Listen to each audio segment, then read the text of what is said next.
Coucou les vilains, Coucou les Mylène. on espère que vous allez bien et aujourd'hui on se retrouve pour nos sorties livresques de juillet, août et septembre que nous souhaitons lire bien évidemment. Cette vidéo sera peut-être un peu plus courte que les autres puisque nous avons beaucoup moins de livres qui nous ont intéressés durant ces 3 derniers mois, on va dire entre guillemets, puisqu'on est quand même au début du mois de septembre.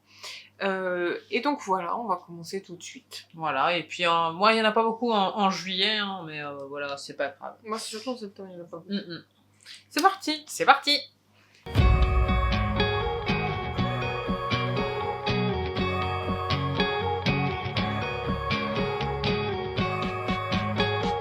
Donc pour commencer, on va dire une bonne rentrée à tout le monde, hein, puisque voilà, les vacances sont... Et moi je vais commencer avec ma petite édition chouchoute là, depuis longtemps, et c'est vrai qu'ils ont sorti 3 bouquins que j'ai envie de commencer à vous présenter prochainement. J'espère que j'arriverai à les avoir, hein. Donc le premier, ce sera la saga des Hayler, j'espère que je le dis bien, c'est le tome 1, c'est une nouvelle saga de Anne Jacob aux éditions Charleston, qui est sortie donc le 4 septembre 2025. Donc on se retrouve en Allemagne en 1920, comme je vous disais, et on se retrouve avec la famille de Marthe Haller, puisque elle tient une petite épicerie qui est au centre d'un petit village très rural. Et là, on va nous narrer dans cette saga, d'après ce que j'ai compris, donc la vie de tous les jours de cette famille Heller. Et donc, elle a 3 filles. Et il y a la cadette qui, par exemple, vacille entre rester soit à son village ou soit aller à Francfort, qui est une grande ville. Et pour l'époque, c'est vrai que de rester, même maintenant, hein, quand on reste dans des petits villages ruraux, des fois, on n'arrive pas à faire ce qu'on projette professionnellement ou autre. Donc, on va nous narrer donc cette vie de cette petite famille, et donc voilà, j'ai hâte de découvrir, puisque vous savez bien que Anne Jacob, j'aime bien, Vinciane aussi maintenant, hein. C'est vrai. Donc voilà pour le premier. Le deuxième, ce sera le club de lecture de Martha Vineymar, je sais pas trop comment on le dit, de Martha Hall Kelly. Vous savez que j'aime cette autrice. Oui. Cet ouvrage est sorti le 11 septembre. Sortira le 11 septembre. Ouais, sortira le 11 septembre parce qu'on n'est pas encore au mois de... Vous, quand vous verrez cette vidéo, ce sera le 8 septembre, donc le dimanche. Non, on va recommencer. 1, 2, 3. Donc, ce roman sortira le 11 septembre 2025. Aux éditions toujours Charleston, hein. Quand je change d'édition, je vous le dis, hein, il y en a encore un chez Charleston et après on passera à Vinciane. Marie, sa maman est décédée et dans ses papiers, elle a retrouvé un petit papier avec un nom. Ce nom est Elisabeth Devrault et elle va s'immiscer dans la quête de retrouver cette Devrault, puisqu'elle est peintre et elle va s'inscrire à ses cours. Je pense que elle a des questions à lui poser et sur la vie et pourquoi sa mère elle a noté ce nom-là sur un bout de papier. Et voilà, donc c'est une enquête de quête familiale et je trouve que voilà, ça va changer un petit peu. J'avoue que Martha Hall Kelly, le dernier que j'avais lu d'elle, sur la Seconde Guerre mondiale, m'avait plu, mais un petit peu moins que ce que j'avais l'habitude de lire d'elle. Donc j'espère que celui-ci me plaira un petit peu plus et me hypera. D'ailleurs, je l'avais lu et je ne l'ai jamais présenté en point lecture, le dernier de Martha Hall Kelly, parce que c'est une autrice que j'aime beaucoup. J'aime beaucoup comment elle écrit, c'est très très bien écrit, c'est fluide, c'est recherché, et c'est souvent avec des faits historiques, etc. Donc voilà, et d'ailleurs, j'avais noté, j'ai oublié de vous le dire, celui-ci aussi est inspiré de faits réels.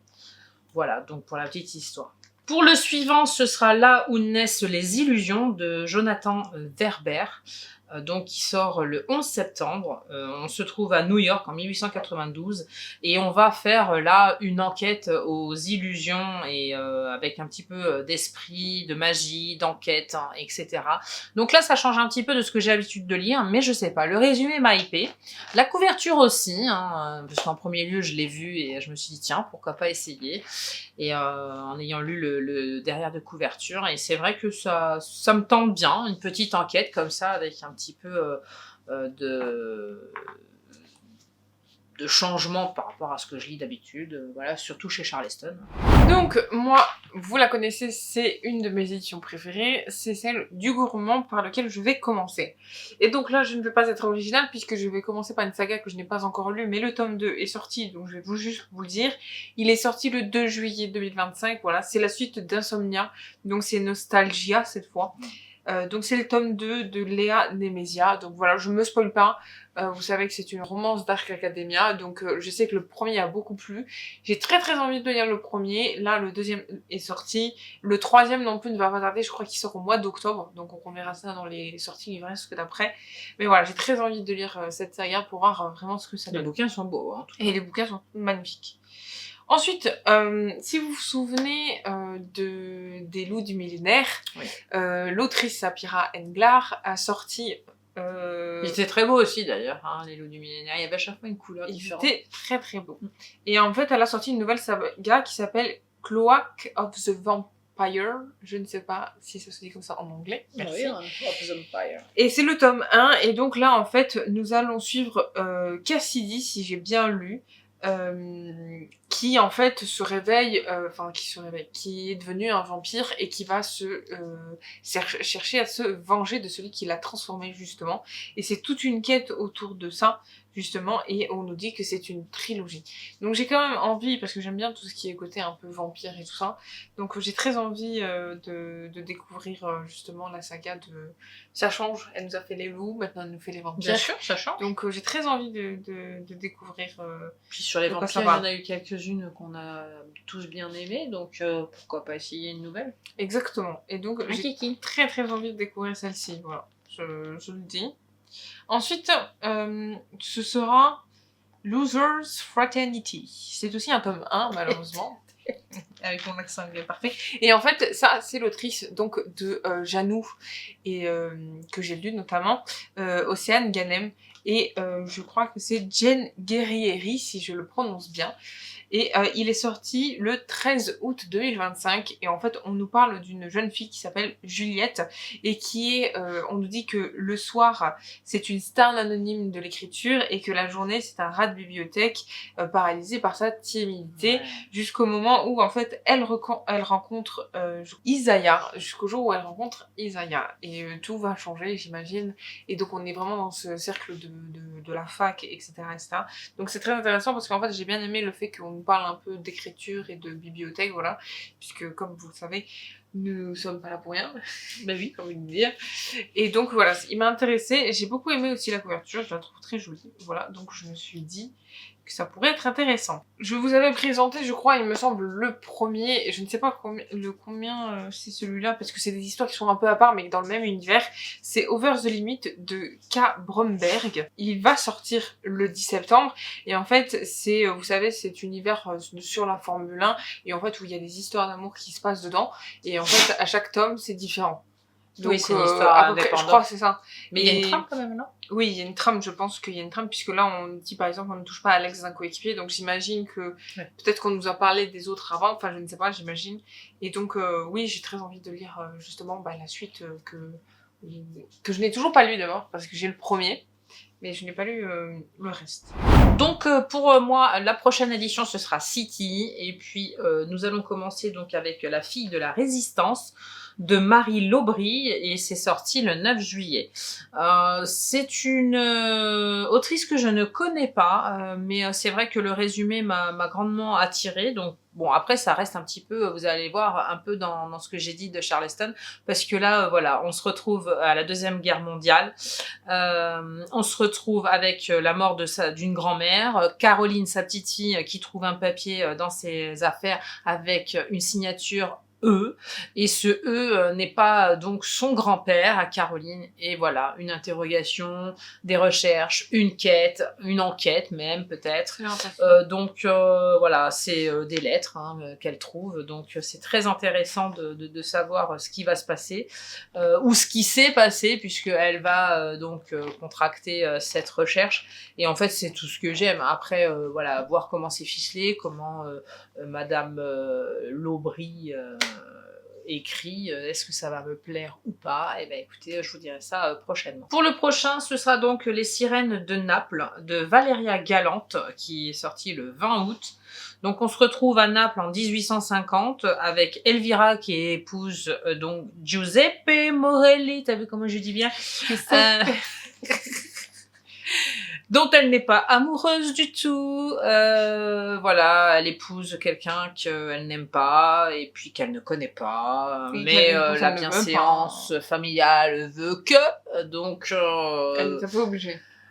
Ouais, elle est un peu obligée c'est une catastrophe puisque d'après le résumé, ils disent que la malédiction se retrouve sur ces 2 filles. Donc ces 3 femmes, 3 destins, on va nous narrer dans ce livre avec leurs joies, leurs peines et leurs épreuves, puisque quand on est marié à un homme que nous n'aimons pas, le quotidien, on est bien fade. Compliqué donc, surtout. Enfin, je pense, hein, voilà.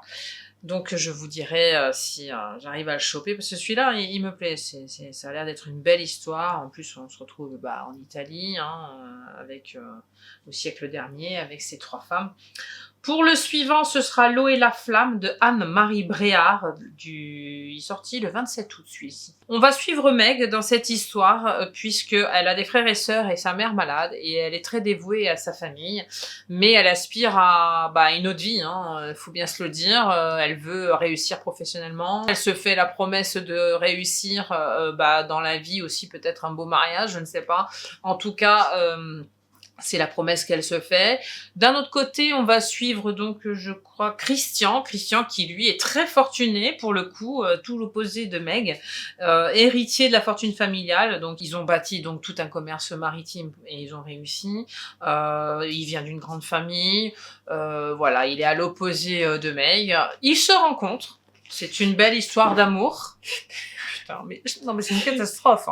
Ah mais aujourd'hui ils veulent pas nous laisser tourner, c'est une folie. Le chat qui glisse à table. C'est invraisemblable. Donc on va suivre leur histoire d'amour à tous les deux. Le fait est que tout les sépare.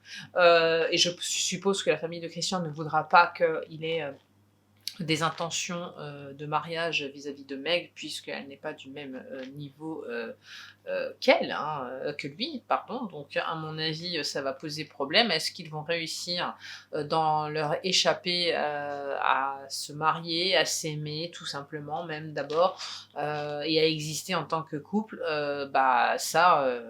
L'histoire nous le dira et j'espère que ce sera cool. C'est une belle histoire d'amour apparemment. Donc nous allons dans les éditions Pocket Jeunesse, donc PKJ, et le premier ce sera The Grandest Game, c'est le tome 2 qui s'appelle Glorious Rivals de Jennifer Lynn Barnes et qui est sorti du coup le 4 septembre. Donc si vous vous souvenez, je vous avais déjà présenté le premier dans les autres sorties livresques. Je n'ai toujours pas lu le premier bien évidemment. Parce qu'ils ne sont pas encore à la bibliothèque, et je vous mets le deuxième là, puisque forcément la saga je vais la lire, Oui. donc forcément le deuxième doit être présent ici. Voilà, donc pas de résumé, vous le savez, je ne vais pas aller me spoiler pour savoir quoi que ce soit, mais le deuxième est intéressant que j'ai envie de vous présenter, il s'appelle Immortal Consequence. Tome 1, donc de L.V. Marie, et il est sorti le 28 août 2025, et ici, en fait, on est plongé directement dans ce qu'ils appellent la Blackwood Academy, d'accord? Ouais. Et en fait, on nous dit, vous ne pourrez plus en sortir, sauf si vous jouez le jeu, parce que, en fait, quand on arrive là-bas, visiblement, en fait, tous les 10 ans, il y a des épreuves. Et en fait, Vren, donc la protagoniste principale, va être confrontée à ces épreuves, j'imagine, et va devoir du coup les affronter pour pouvoir justement sortir de tout ça, et elle va certainement du coup se faire des amis, etc. Donc le fait de faire des épreuves, tu as le droit de t'en aller après, ou tu as le droit de rester du coup? Je sais pas. Alors, ils disent que, mais tous les 10 ans, une série d'épreuves offre aux élèves une chance de changer leur destin, la possibilité de rejoindre l'élite magique ou de disparaître à jamais. Vren est prête à tout pour y participer, mais elle n'est pas seule. Ouais, c'est un Hunger Game, ça. Oui, voilà, c'est une sorte un peu d'Hunger Game, mais j'imagine que c'est pas genre le dernier qui remportera. Je pense que c'est ceux qui réussissent l'épreuve passent à la suivante. D'accord. Donc ça a l'air très intéressant et très bien justement, parce que Pocket Jeunesse, voilà, ils aiment bien faire des des éditions sur ce genre de livres. Donc voilà, ça m'intéresse beaucoup. C'est clair. Et le dernier, Ah. les derniers que je vais vous présenter, ils sont sortis en poche pour ceux qui n'ont pas envie de se ruiner sur cette saga, ce que je pourrais tout à fait comprendre. Ils l'ont sorti le 28 août aussi. La saga, enfin les 2 premiers tomes de la saga Assoiffé de Tracy Wolff, donc Assoiffé et Foudroyé. Donc vous vous rappelez, je les ai lus il y a un moment maintenant, mais je les ai pratiquement tous lus, sauf je crois le dernier qui est sorti. Mais voilà, ceux qui ont envie de tenter l'aventure, qui ne vont pas à la bibliothèque mais qui ont un petit budget, sachez que les poches sont sorties. Et comme je les ai lus, je me suis dit que ça serait peut-être intéressant de vous dire aussi, si vous ne l'avez pas vu passer ou quoi, voilà. Au moins avec un poche, parfois on peut essayer, ça coûte moins cher que les grands formats, on en avait déjà parlé dans d'autres vidéos de ça. Exactement, et c'est vrai que c'est très intéressant parce que même si c'est pas ma saga préférée, même si, je pense que je ne les achèterai pas, mais j'avoue que voilà, je sais que la version poche existe, donc pourquoi pas. Donc on change d'édition, on va chez l'Archipel pour ma part. Donc le premier ce sera Le Domaine de Berrima de Anne-Marie Bréard, donc c'est la même autrice que ce que je vous ai présenté précédemment, Bah oui. mais pas la même édition. Donc puisque cette saga-là a été faite chez l'Archipel, et donc on est à la suite du tome 1, donc avec l'espoir pour Horizon, donc je vais pas me spoiler le tome 2. Sachez que voilà, il est sorti le 21 août, et voilà, j'ai grandement hâte de lire cette saga, voilà, parce que non mais j'aime bien en plus ce genre de, on va en Australie, on va suivre une femme, Hélène, avec toute sa famille, donc voilà, c'est tout ce que j'aime. Oui, maintenant tu vas encore plus aimer l'Australie, forcément. Bah oui. Donc pour mon second, ce sera Jeanne avant Jeanne de Alec Medieff. J'espère que j'écorche pas son nom. Il sortira le 4 septembre et c'est l'histoire de Jeanne. Alors il l'a fait un petit peu... je vais vous lire un petit peu le résumé. C'est Jeanne d'Arc qui quitte sa Lorraine pour aller tirer donc le dauphin Charles VII de sa torpeur, mais avant, qui fut l'ado Jeanne. Donc ça, c'est ça qui est intéressant, qui m'a un peu interpellée dans ce livre, c'est qu'il va essayer, en tout cas, d'imaginer, voilà, ce qu'elle a pu être avant tout ça. Et tu vois, c'est ce qu'il y a de marqué, c'est ce qu'imagine ce roman malicieux et parfaitement plausible. Donc il a fallu qu'elle rencontre certainement certaines personnes pour arriver là où elle en est arrivée.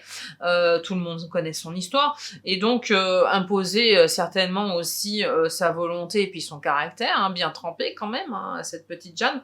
Donc voilà, ça m'a un petit peu interpellée de savoir ce qu'elle avait pu peut-être être avant. Ouais, ça a l'air intéressant. Voilà. Pour le prochain et le dernier de cette édition qui m'intéresse, ce sera La disparue du Titanic de Frances Quinn, qui sortira le 18 septembre. Donc on se retrouve dans ce roman en Angleterre 1912, pardon. Vous vous doutez bien qu'on va parler du Titanic puisque c'est quand même dans le titre. Donc on se retrouve avec Elinor, donc 19 ans, qui épouse donc un mari, pardon, je fais que des bourdes aujourd'hui. Un mari qui a fait donc fortune dans le coton. Elle est pas très, c'est pas très folichon apparemment sa vie dans cette belle famille. Sa belle famille la déteste. Elle a un enfant et à un moment donné, donc le temps passe, etc. Je vous passe les détails. Il projette donc de partir sur Titanic. Vous savez ce qu'il en est du Titanic, donc elle en réchappe, mais sa belle famille en fait ne veut pas qu'elle ait, son fils lui est pris. Il est élevé par une nourrice, sa belle famille ne veut pas qu'elle ait contact avec ce petit, et donc son seul moyen de réchapper justement de réchapper et du Titanic et d'échapper à sa belle famille, c'est de prendre l'identité de sa bonne, et c'est comme ça qu'elle va tisser tout un chemin pour pouvoir récupérer son fils, etc. Donc en fait c'est toutes ces péripéties-là qu'on va nous narrer dans ce livre, et ça avait l'air assez intéressant, parce que l'histoire du Titanic tout le monde la connaît, oui. Et c'est vrai que là ça m'a l'air sympa de voir autrement quelqu'un qui vit dans une société assez aristocratique, et qui devient bonne par obligation, hein, quelque part, vu qu'elle veut récupérer son petit. Donc cette fois, nous plongeons dans de Saxus, dans l'édition de Saxus, et je vais vous parler des Mémoires de la chair et du sang de Jennifer Larmentrout, qui sortira le 18 septembre. Alors celui-ci, il est un peu spécial, je ne sais pas encore si je vais l'acheter, puisqu'il est encore, il le sort en collector, donc exactement comme les autres. Le seul bémol pour moi, c'est que c'est, en fait, ça a l'air très intéressant évidemment, mais en fait, on parle de mémoire, c'est-à-dire que ce sont des informations sur les deux sagas. Donc, c'est la saga avec Poppy et Castile, et Seira, je crois que ça s'appelle, et Nyktos, qui sont en fait un peu plus détaillés, avec des détails en plus, même un peu de spoil en plus finalement. Mais t'as pas d'histoire dedans, alors. C'est juste des... Non, alors elle tourne ça de façon à ce que ce soit, on va dire, entre guillemets, une médium qui raconte beaucoup plus de faits et beaucoup plus de détails sur des trucs que nous on a déjà lus, donc sur les deux sagas en entier, et qui donc peuvent comporter... des différentes alors non, du tout, c'est elle qui raconte justement certaines choses, mais je ne sais pas en fait si ça vaut vraiment le coup. Parce qu'apparemment il y a des trucs qui sont dits, qui sont inédits dedans, etc. Mais je ne sais pas en fait justement si ça en vaut la peine ou pas. Oui, on va pas refaire l'histoire que t'as déjà lu. Puisque une fois que l'histoire elle est faite et que on connaît, je ne sais pas ce qui a été rajouté dedans et je ne vois pas trop qu'est-ce qu'il peut y avoir dedans, mais ça a l'air quand même intéressant puisque ça m'intéresse. Vous le savez, j'aime cette saga. Donc voilà, je ne sais pas pour moi encore. Donc mais voilà, en tout cas je le mets là parce qu'il a l'air très intéressant. Alors le prochain, il a l'air très intéressant, il me parle beaucoup. Il est sorti le 10 juillet, voilà, et il s'appelle L'Alchimiste écarlate, c'est de Killy Barker. J'espère que je le prononce bien, aux éditions de Saxus. Et en fait, là, nous plongeons dans la Chine impériale et nous suivons la vie de Zilan. C'est une alchimiste autodidacte, voilà, qui travaille un peu dans l'illégalité, etc. Jusqu'au jour où en fait elle finit par travailler au palais, donc pour l'impératrice Wu, et en fait elle va découvrir certaines choses, et elle va aussi du coup voilà, et en fait ils disent dans le résumé qu'elle va se rendre compte des conspirations qui l'entourent, et que justement elle va découvrir qui sont ses alliés et qui sont ses ennemis, et certainement avoir tu sais, ils disent dans le résumé qu'il y aura une sorte de complot politique, etc. Donc vraiment tourné, et ça m'a fait penser un peu à Mao Mao.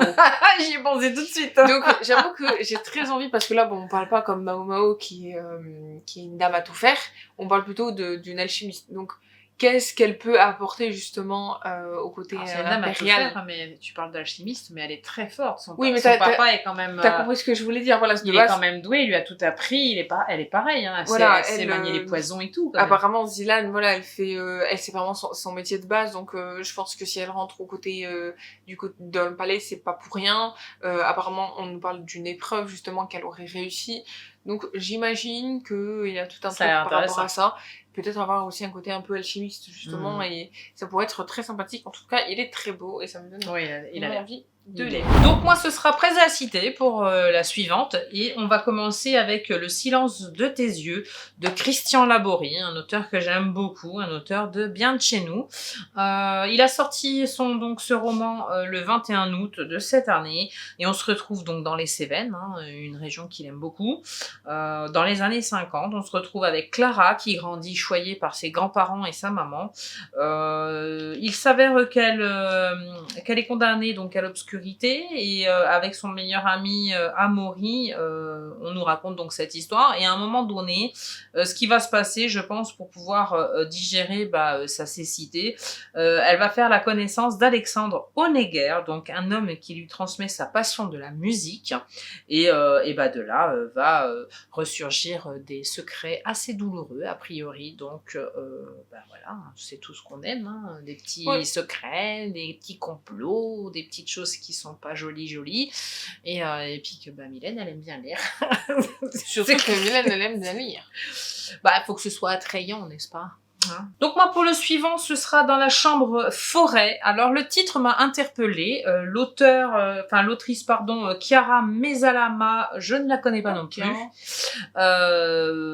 Sachez seulement que voilà, ça m'a interpellée le titre, et donc j'ai été voir ce que ça donnait.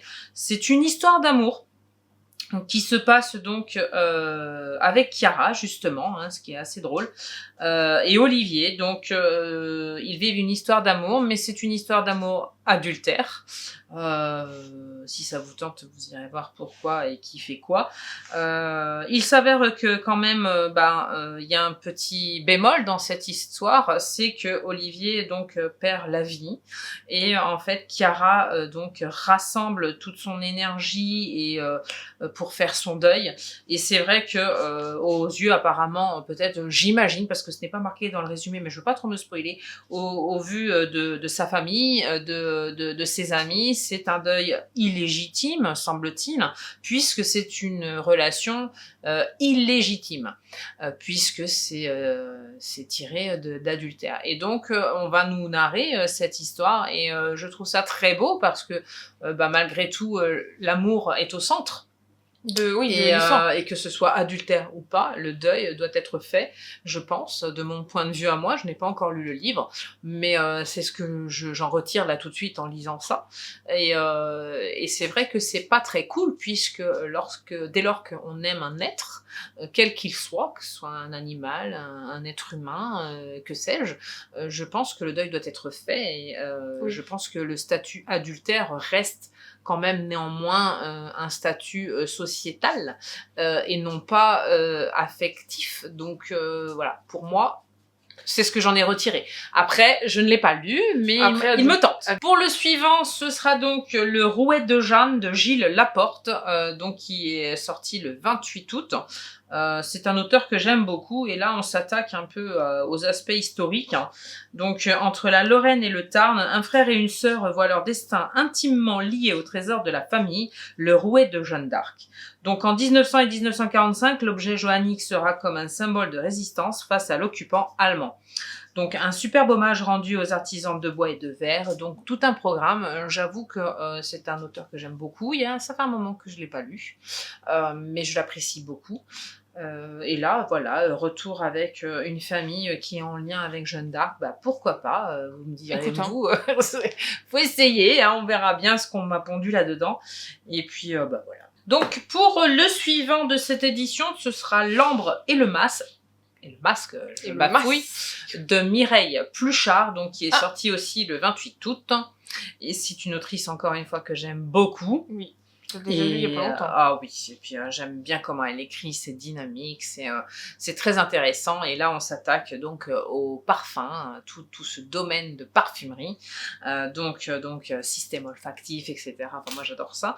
Et donc, mis à part le fait du parfum, c'est quand même un roman basé sur de la vengeance, puisqu'on se retrouve donc avec la famille Cazoste, et dont le patriarche, on va dire, décède, et son frère refait surface au bout de 20 ans, et il va mettre à mal en revenant donc cette parfumerie, et on va être confronté avec Gersande, j'espère que je le dis bien, donc qui est sûrement sa petite nièce, puisqu'il va y avoir conflit entre les deux, et vous comprenez bien que voilà, les conflits de famille en général ressurgissent souvent des secrets.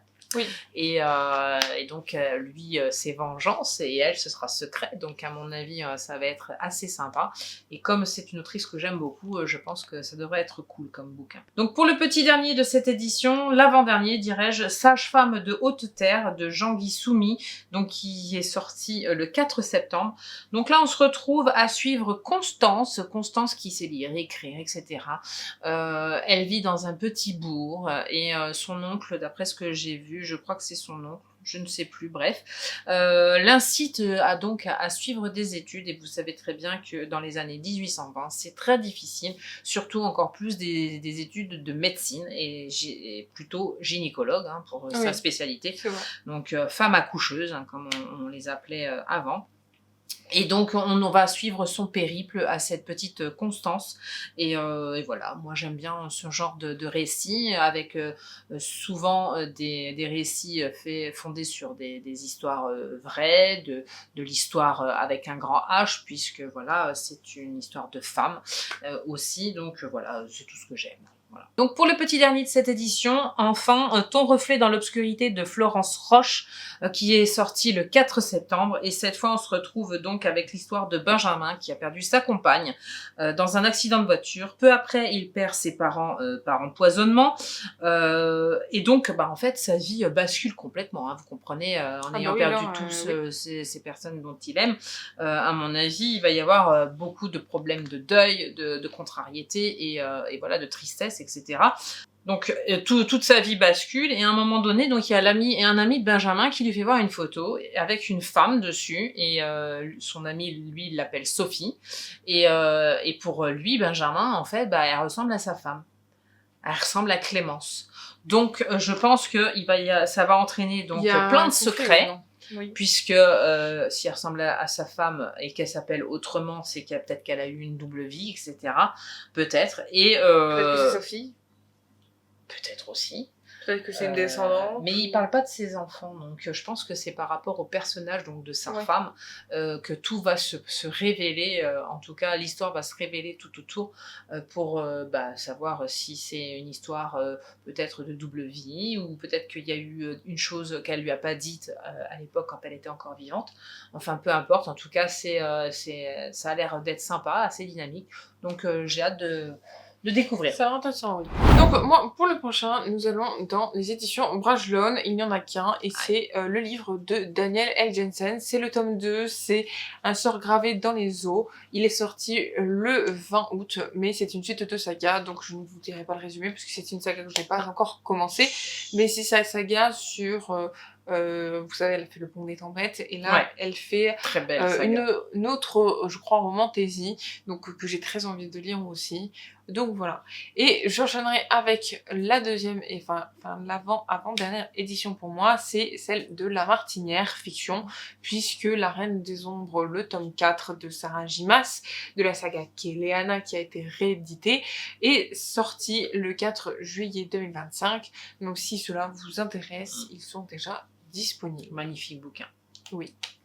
C'est une saga aussi que j'ai envie de lire, donc je ne vous raconterai pas le résumé, puisque j'ai le premier à la maison. Ouais. Donc, nous on change carrément aussi d'édition, donc on va chez Kalman Levy. Donc pour celui-ci, ce sera Viens le bonheur, c'est par là, d'Antonin Malraux, qui est sorti le 20 août, et celui-ci m'a interpellée parce que on va donc en Auvergne, dans le hameau de Perceneige, et on va suivre Auguste Vinsac. Voilà, donc c'est un homme qui mène une existence tranquille et puis un jour il fait la découverte donc qui va raviver tous ses petits souvenirs là de Solange, son amour de jeunesse et cet amour qu'il a dû abandonner quand il était donc beaucoup plus jeune parce que je ne connais pas la raison et je veux pas la savoir tout de suite puisque je n'ai pas encore lu le roman, mais sachez quand même qu'il a abandonné cette femme pour en épouser une autre et qui apparemment c'était pas l'amour fou. Voilà. Ouais. Donc voilà, je l'ai mis dans ce petit stock de Kalman Levy. Donc pour le suivant, alors là, voilà, on a fini Alban, on balaye un petit peu chez Marie-Bernadette Dupuis. Et qui ressurgit, voilà, un petit nouveau, avec le manoir des rêves perdus. Donc le tome 1, c'est les caprices de la brume, donc chez Kalman Levy toujours, et il va sortir le 10 septembre, celui-ci, le tome 1. Et donc là, on se retrouve donc avec Romane, qui est auvergnate, qui a 24 ans, qui est cavalière émérite, donc un domaine qu'on aime bien ici, tout ce qui est lié au cheval. Exactement. Elle y travaille donc depuis 2 ans dans un ranch dans le Montana, où elle prévoit de s'installer. Donc, quand son oncle, qui l'a quasiment élevé, est victime d'un accident inexplicable, elle rentre en France pour gérer le haras familial. Très vite, les phénomènes étranges commencent à se reproduire autour d'elle. Donc voilà, ça change un petit peu là, des petits phénomènes étranges. On va un petit peu peut-être dans l'ésotérique, on sait pas. En ce moment, on a beaucoup de complots, de secrets. Et oui, mais ça c'est tout ce que j'aime, moi, parce que sinon, s'il n'y a pas de quête ou qu'on va chercher quelque chose, ça m'intéresse pas, je lis pas. Voilà. Donc voilà, vous savez, hein, on essaiera le tome 1, voir si cette histoire nous plaît. Et puis, en tout cas, l'environnement a l'air sympa. Donc, On se retrouve chez les éditions Addictive et il y en aura qu'un pour moi. Il s'appelle Broken Promise de Moira Clark et il sortira le 4 septembre 2025. Alors il faut savoir que Moira Clark, je vous avais parlé déjà dans les sorties livresques, je ne sais plus de combien, de Twisted Academy. Ah oui, il était rose. Donc on retrouve ici Lisa Lou et Zeus, c'est très important. Ah, Zeus, attention. J'arrive pas à savoir si c'est sur la mythologie ou pas, ou si c'est juste un prénom comme ça, parce qu'en fait on nous dit qu'après, donc il y a une sorte de compétition qui est justement organisée par le frère de Zeus, et en fait Lisa Lou va devoir justement participer, et donc elle est la cible apparemment d'après ce que j'ai compris, et en fait elle n'est plus avec Zeus. Donc j'imagine qu'il y a un conflit là-dedans et on nous dit qu'il y a secret, manipulation et interdit qui sont dévoilés au grand jour dans cette compétition. Donc j'imagine que voilà, il y a tout un truc autour de ça. Il y aura des petits complots. Et certainement que peut-être on aura des retrouvailles entre Lisa Lou et Zeus justement. Donc à voir. En tout cas, ça m'avait l'air bien. J'aime bien quand on mélange ce truc un peu de compétition, tu sais. Ah ouais, ça a l'air sympa. Oui, je trouvais ça sympathique. Puis Zeus, c'est pas forcé que non, je pense juste que c'est son prénom. Je pense que c'est son prénom parce que... Donc pour l'avant-dernière, cette fois, édition, ce sera Faubourg Marigny. Et pour cette édition, j'ai choisi pour ma part L'Ange d'Auschwitz. Et donc c'est inspiré de l'incroyable histoire vraie d'Orly Reitscher, qui fut surnommé L'Ange d'Auschwitz, et qui réussit à sauver de nombreux déportés sous les yeux de Mengele. Donc un vilain méchant, donc en 1942, son histoire m'intrigue, et c'est de Elie Midoud qui sortira le 18 septembre.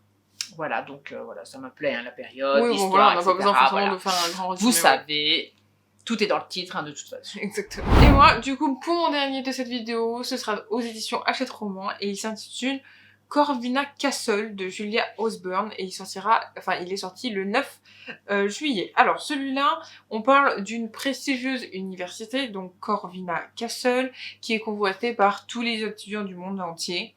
Et en fait, et en son sein, Fortuna, une fraternité particulièrement influente. Les places y sont chères. Je dis carrément le résumé. Hein. Gabriel et Laura le savent, eux qui briguent chacun un siège et s'affrontent pour le décrocher. Leurs motivations sont majeures et Laura joue son avenir de médecin, tandis que Gabriel cherche à élucider les circonstances de la mort de sa sœur.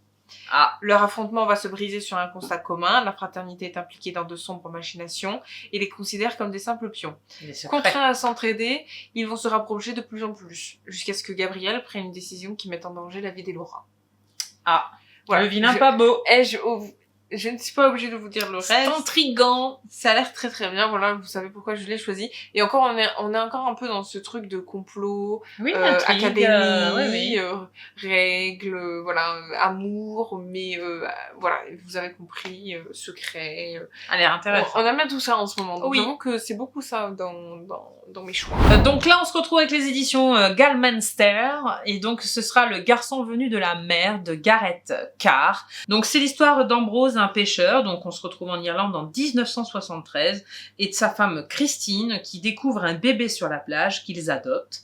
À mesure que les années passent, les interrogations sur les origines de cet enfant grandissent, tout comme la rivalité entre ce dernier et Declan, le premier enfant du couple. Donc voilà, ça a l'air intéressant. J'ai trouvé que voilà, l'Irlande, tout ça, puis bon, c'est un petit peu plus contemporain, bah pourquoi pas essayer. Donc voilà, je vous dirai ce que j'en ai pensé quand je l'aurai mis dans une de mes pages. La vidéo est maintenant terminée, on espère qu'elle vous aura plu. En tout cas, nous on a pris beaucoup de plaisir à la tourner. Elle est un peu longue, hein, c'est vrai, hein, mais bon, il faut bien qu'on vous explique un petit peu avec nos bafouillages. Exactement, en tout cas, on espère que ça vous aura plu. N'hésitez pas à venir nous suivre sur nos réseaux sociaux. N'oubliez pas de liker, de commenter, de partager, surtout abonnez-vous à notre chaîne YouTube. On se retrouve la semaine prochaine pour une nouvelle vidéo. Prenez soin de vous, portez-vous bien, lisez bien. Bye bye.